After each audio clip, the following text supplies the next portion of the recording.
Police आयुक्त M राजकुमार यांच्या अध्यक्षतेखाली मोहर्रम उत्सवाच्या अनुषंगाने सोलापूर शहरातील कायदा व सुव्यवस्था अबाधित राखण्यासाठी गुरुवारी पोलीस आयुक्तालयातील पोलीस अधिकारी, शांतता समिती सदस्य, सोलापूर महानगरपालिकेकडील अधिकारी, शहर काझी, मुस्लिम धर्मगुरू, मौलाना, शहरातील प्रमुख मस्जिदचे विश्वस्त यांची पोलीस आयुक्त कार्यालय येथे संयुक्तपणे बैठक आयोजित करण्यात आली होती.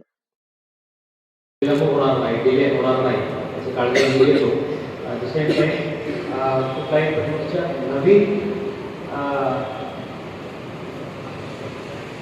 स्थापना किंवा नवीन मिरवणूक यासाठी आपण एनकरेज करू नये. आपल्या स्तरावर आपणच डिस्करेज करा. जे अगोदर करत होतो त्यांना विदाऊट गेले विलंब न करता ताबडतोब परवानगी मिळण्याच्या आम्ही सुविधा करून देतो. ते आता मोहरमला हे मुद्दा समोर आला नाही, पण काही इतर उत्सवामध्ये हे चालू सुरू झालेलं आहे. आता ऑनलाईनच करून घेऊ, डिले न करता डायरेक्ट होऊन जाईल म्हणून.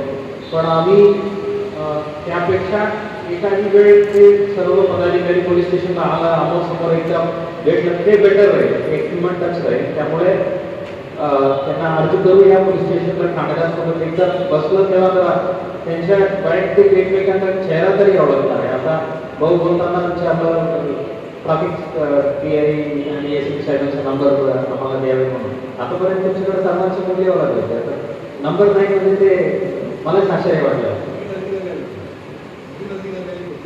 तुमचं शहर आहे, तुमच्याकडे असलं पाहिजे.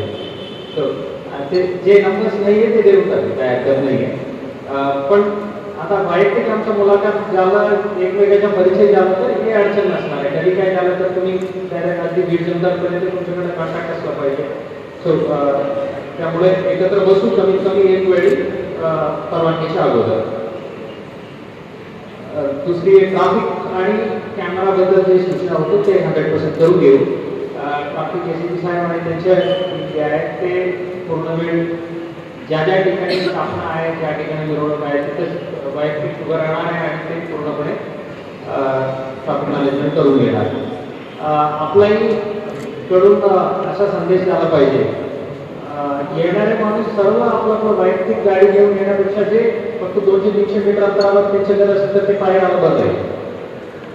सर्वांना आपलं गाडी घेऊन यायची, ते त्यावेळेस कुठेतरी ते पार्किंग आणि पार्किंगमुळे अडचण आणि पार्किंग करताना पण ते ऑर्डरने केलं तर वेगळं गोष्ट. ते आपलं मंत्रीने सोडून द्यावं. तर ज्या ठिकाणी 20 गाडी पार्किंग केलं तरी ट्रॅफिकला अडचण नाही होणार आहे, त्या ठिकाणी तुम्ही 10 गाडी इंडिसिप्लिनली पार्किंग केलं तर ते प्रॉब्लेम क्रिएट करतात.